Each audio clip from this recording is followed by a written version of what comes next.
లెంటులోని 3వ దినమున మనమందరం మరలా కలువరి మార్గంలో ప్రయత్నం చేయుటకై చూపిన కృపను బట్టి దేవునికి స్తోత్రములు. మీ అందరికీ ప్రభు పేరిట వందనములు తెలియజేసుకుంటున్నాను. అది క్రీస్తు శకము 30వ సంవత్సరము ఏప్రిల్ నెల 6వ తేదీ గురువారం. గెత్సెమనే తోటలో యేసు చేసిన ప్రార్థన. ప్రభువు చివరి రాత్రి భోజనమైన పిమ్మట వాడుక చొప్పున కెద్రోను వాగు దాటి ఒలీవ కొండలకు వెళ్ళి అక్కడ శిష్యులను మీరు శోధనలో పడుకున్న నిమిత్తము ప్రార్థన చేయుడి అని చెప్పి రాతివేత దూరములో యేసు గెత్సెమనే తోటలకు వెళ్ళి ప్రార్థన చేయుట ఆయన ప్రారంభించి ఉన్నాడు. ఈ దినమున ప్రార్థన యొక్క ప్రాముఖ్యత, మరి ముఖ్యంగా గెత్సెమనే తోటలో యేసు చేసిన ప్రార్థనలో ప్రాముఖ్యత ఏమిటి, అది మనం ధ్యానిద్దాం. మత్తయి సువార్త 26:37 వచనములో యేసు క్రీస్తు గెత్సెమనే తోటలో దుఃఖపడుటకును చింతాక్రాంతుడగుటకును మొదలుపెట్టెను అని వ్రాయబడి ఉన్నది. అలాగనే మార్కు సువార్త 14:34 వచనములో నా ప్రాణము మరణమగునంతగా దుఃఖములో మునిగి ఉన్నది అని వ్రాయబడి ఉన్నది.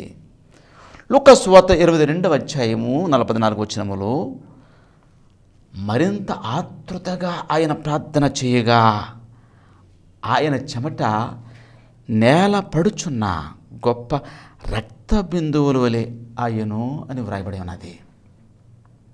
ప్రియులారా, ఈ వాక్య భాగమును మనము ధ్యానించినట్లయితే గెత్సెమనే తోటలో ప్రార్థనలో ఆయన ఎంత ఆవేదన చెంది ఉన్నాడో మనకు అర్థమవుతున్నది.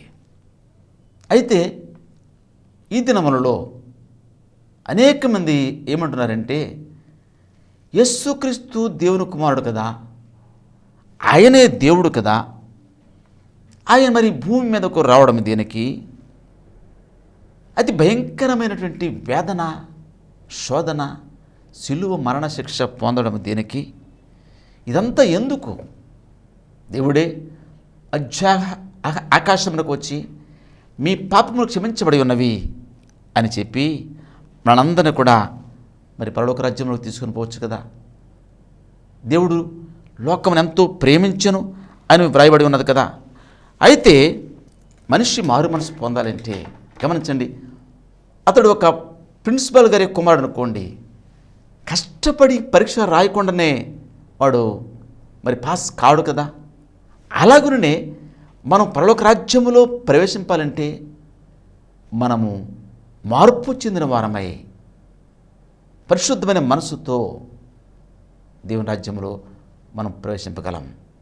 గనుక మార్పు చెందాలి అంటే యేసుక్రీస్తు ఈ లోకంలోనికి రావాలా, ఆయన శ్రమలు అనుభవించాలా, మనకు మాదిరిగా ఆయన జీవించాలా. గమనించండి ప్రియులారా, ఇశ్రాయేలీయులు అరణ్య మార్గములో ప్రయాణం చేసినప్పుడు మరి అద్భుత రీతిగా యెహోవా దేవుడు ఎర్ర సముద్రం 2 పాయలుగా చేసి అరణ్యములో పగలు ఎండ దెబ్బ తగులకుండా వారికి మేఘస్తంభమును ఏర్పాటు చేసి ఉన్నాడు కదా. రాత్రికాలములో జంతువుల యొక్క బారి నుండి తప్పించుకోవడానికి అలాగనే వారికి మార్గము చూపుటకు అగ్నిస్తంభమును ఆయన ఏర్పాటు చేసి ఉన్నాడు కదా. నీళ్లు లేకపోతే బండ నుండి నీళ్లు రప్పించి ఉన్నాడు కదా.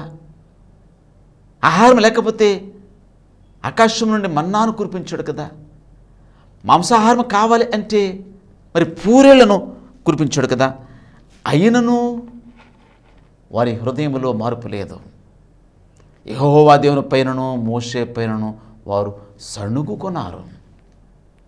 గనుకనే దేవుడు ప్రేమ గలవాడు గనుక మరి మనమందరం కూడా మార్పు చెందాలి అంటే తన కుమారుని ఈ లోకమునకు పంపించున్నాడు. ఎందుకనగా దేవుడు లోకమును ఎంతో ప్రేమించను కాగా తన అద్వితీయ కుమారుని పుట్టిన వారిని విశ్వసించి ప్రతివాడు ఆ రక్షణ పొందు నిమిత్తము ఆయన మనకు అనుగ్రహించాను. అది మన రక్షణ పొందాలంటే యేసుక్రీస్తు అనుగ్రహించబడ్డాడు. చూడండి, పరాను అరణ్యములో వారు సర్పముల చేత కరువబడినప్పుడు మోషే ప్రార్థన చేయగా యెహోవా దేవుడు అన్నాడు, నీవు ఇత్తడి సర్పమును ఎత్తు. కరువబడిన వాడు ఆ సర్పం వైపు చూస్తే వాడు బ్రతుకుతాడు అన్నాడు. అలాగే యేసుక్రీస్తు కూడా సిలువలో ఎత్తబడాలా.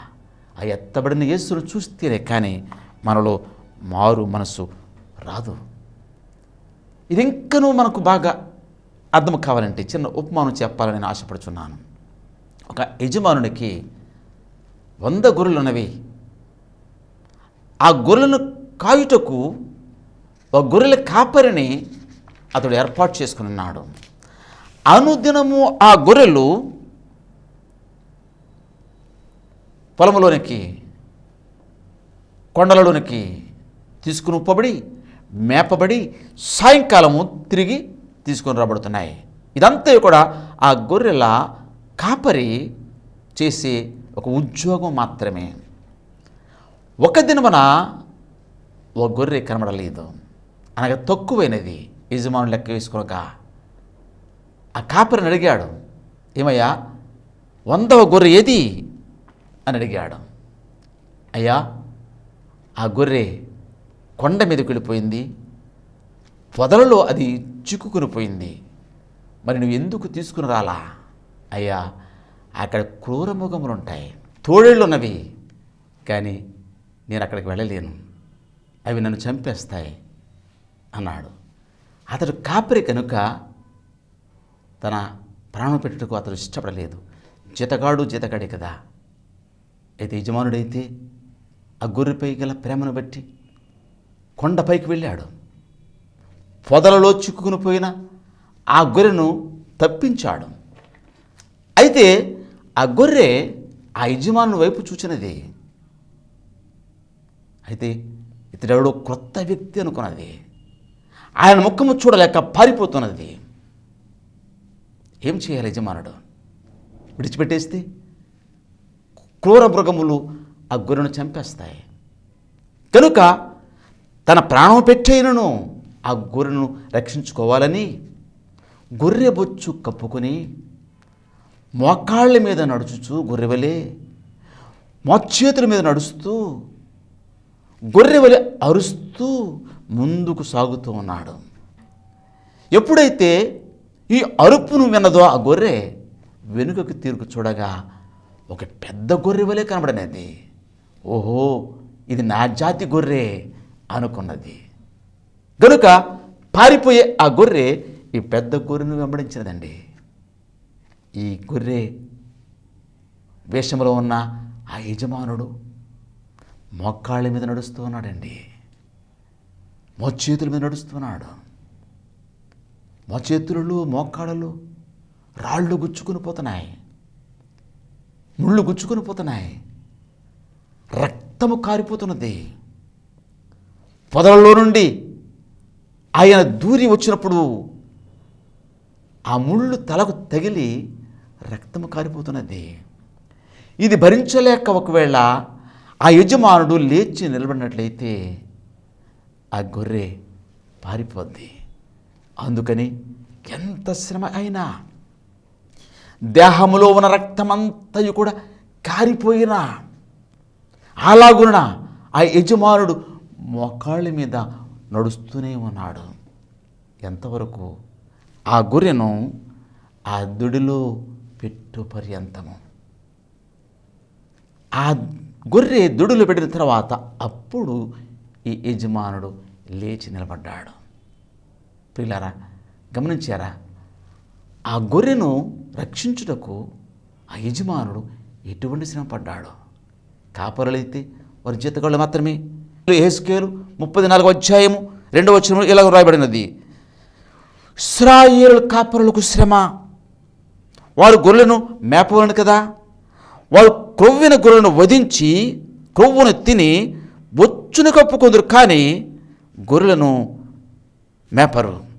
బలహీనమైన వాటిని బలపరచరు, రోగం గల వారిని స్వస్థపరచరు, గాయపరచబడి వారిని కట్టరు, తోలివేసిన వాటిని తోలుకొని రారు, తప్పిపోయిన వాటిని వెదకరు అని ఎజ్కేలులో ఒక ప్రవచనం కనబడుచున్నది.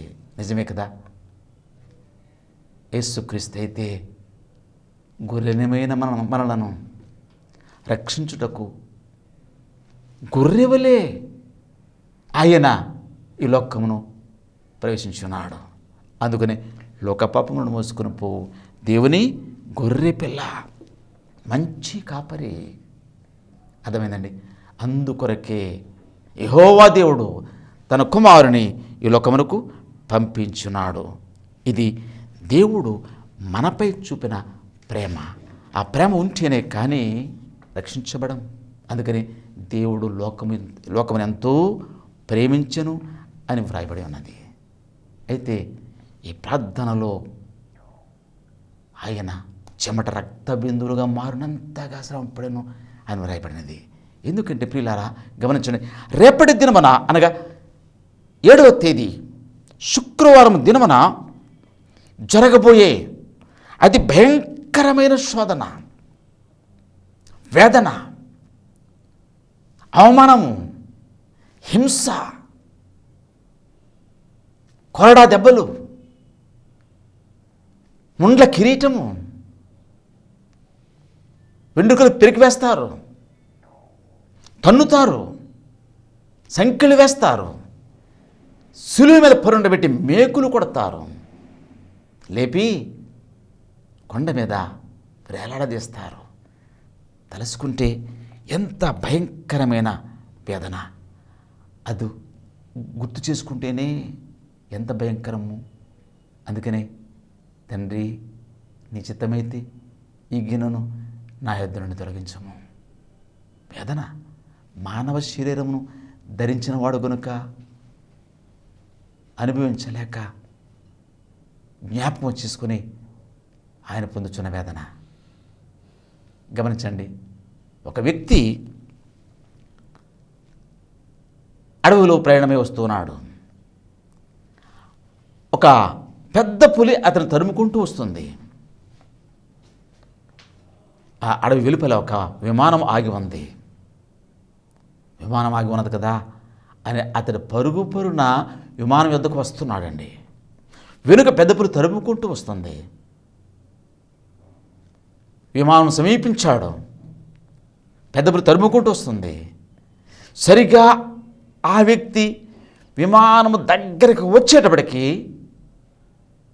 ఇక నేను క్షణములో రక్షించబడతాను అని అనుకున్న సమయంలో ఆ విమానము ఎగిరిపోయినది. గమనించండి, వెనుక చూస్తే పెద్ద పులి. క్రీస్తు యొక్క పరిస్థితి గెత్సేమని తోటలో అలాగనే ఉన్నది. అందుకని తండ్రి, నీ చిత్తమైతే ఈ గిన్నెను నా యొద్ద నుండి తొలగించము, అయినను నీ చిత్తమే సిద్ధించునుగాక అన్నాడు. అది క్రీస్తు గెత్సేమని తోటలో పొందిన వేదన. ఆ సమయంలో పరలోకములో ఒక దూత వచ్చి యేసును బలపరిచినది. అయితే తప్పించుకోవచ్చు, కానీ శ్రమలు అనుభవించాలా? యెహోవా దేవుడు ఏ ఉద్దేశముతో పంపించున్నాడు ఆ కార్యమును సఫలము చేయాలా కనుక జయించుటకు ఆయన శక్తి పొంది ఉన్నాడు. గమనించండి ప్రియులారా, నీ కుమారుడు ఒకవేళ ఎక్కడో ఢిల్లీలో బరువులెత్తే పోటీలో పాల్గొంటున్నాడు. ఢిల్లీలో నీ కుమారుడు ఆ బరువులెత్తుటను చూస్తున్నావు. ఏం చేస్తావు? ప్రార్థన చేస్తావు. నీ యొక్క సహవాసులతో ప్రార్థన చేస్తావు. ఎందుకు? ఏమని చేస్తావు నీవు? ప్రభువా, నా కుమారుని ఈ బరువులెత్తే పోటీ నుండి తప్పించు, లేకపోతే అతడు నడుము విరిగిపోద్ది, కాళ్ళు విరిగిపోతాయి. నీ చిత్తమైతే ఆ పోటీ నుండి తప్పించి సురక్షితముగా ఇంటికి తీసుకురావా అని చేస్తావా? మరి ఏమని చేస్తావు? ప్రభువా, ఆ బరువునెత్తుటకు శక్తినియ్యి, బలమునియ్యి, బరువునెత్తి విజయవంతముగా అతడు తిరిగి వచ్చినట్లుగా ప్రభువా దీవించవా అని ప్రార్థన చేస్తావు. అంతే కదా, అంతేకాని తప్పించుకున్నట్టు కాదు కదా. అలాగుననే యేసుక్రీస్తు కూడా ఈ వ్యాధి నుండి తప్పించుకున్నట్టు కాదు, కానీ విజయము పొందుటకు ఆయన చేసిన ప్రార్థన అయి ఉన్నది. అది గెత్సేమనే తోటలో యేసు చేసిన ప్రార్థన. అయితే ఈ ప్రార్థన మన జీవితంలో ఎంతో ఉపయోగకరమై ఉన్నది. ప్రియులారా, మన జీవితంలో అనేకమైన వేదనలు, శోధనలు, అవమానములు, మరణకరమైన బాధలు, వీటన్నిటినీ మనము జయించాలి అంటే యేసువలే మనం ప్రార్థన చేయాలి. అప్పుడు మనం శక్తి పొందుకుంటాం.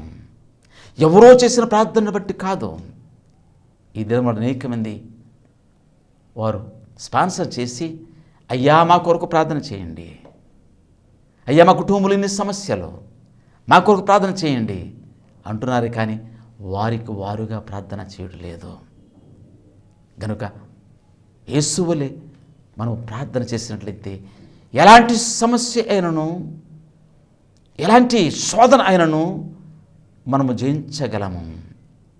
అరణ్యంలో 40 దినముల ఉపవాసం ఉండి ఆయన ప్రార్థన చేసి బలము నుండి సాతానును జయించాడు. అలాగనే గెత్సేమనే తోటలో ఆయన దుఃఖముతో, వేదనతో, రక్తము చెమట బిందువులుగా మారి అవి నేల మీద పడినట్లుగా ఆయన ప్రార్థించును అని రాయబడినది. అంటే ఎంత వేదన ఆయన అనుభవించున్నాడు. గనుకనే ఆయన బలపరచబడి ఉన్నాడు. ప్రియులారా, మనము కూడా అలాంటి ప్రార్థన చేయాలని యేసుక్రీస్తు ఈ గెత్సేమనే తోటలో మనకు ప్రార్థన నేర్పించున్నాడు. ఈ సమయంలో చిన్న చరణము పాడి వినిపిస్తాం. గెత్సేమనే తోటలో ప్రార్థింప నేర్పితివా, ఆ ప్రార్థనే మాకు నీలా రక్షణ భాగ్యము కలిగించేను.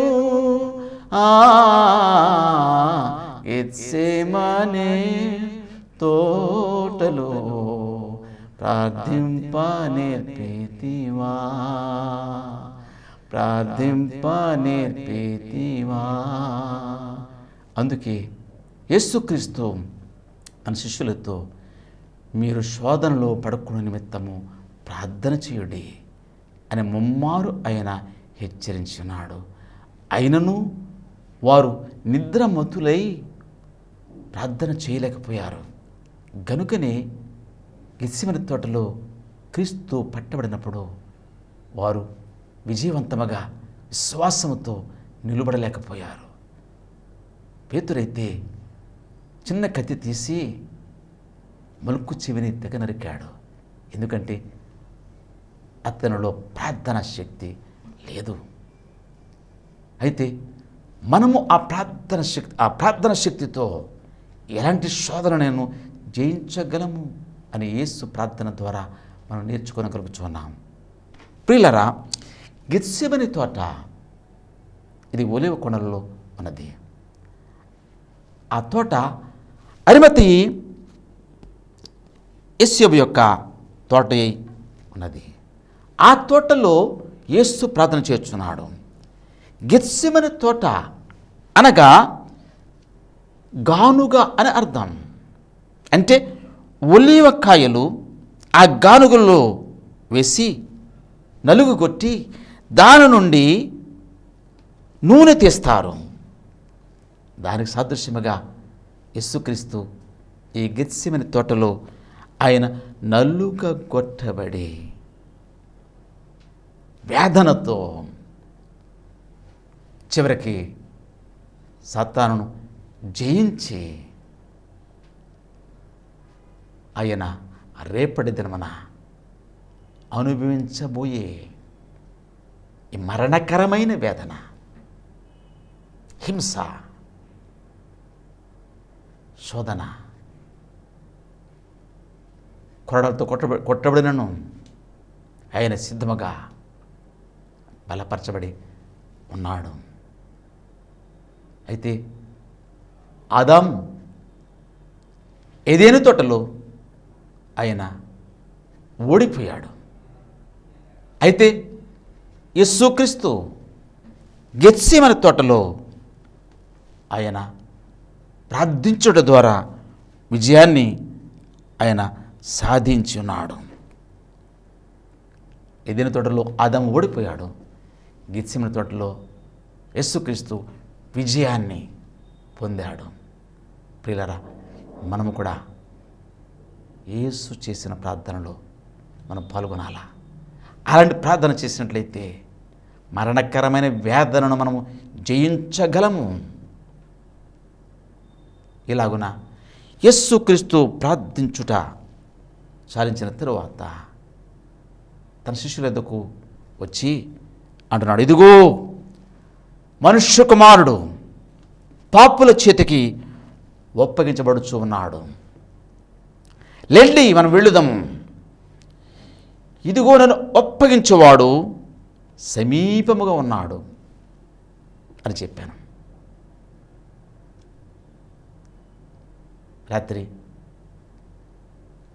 చివరాత్రి భోజనములో యేసుక్రీస్తు యోధాతో అన్నాడు, యోధా, నీవు చేయవలసిన పని త్వరగా చేయి.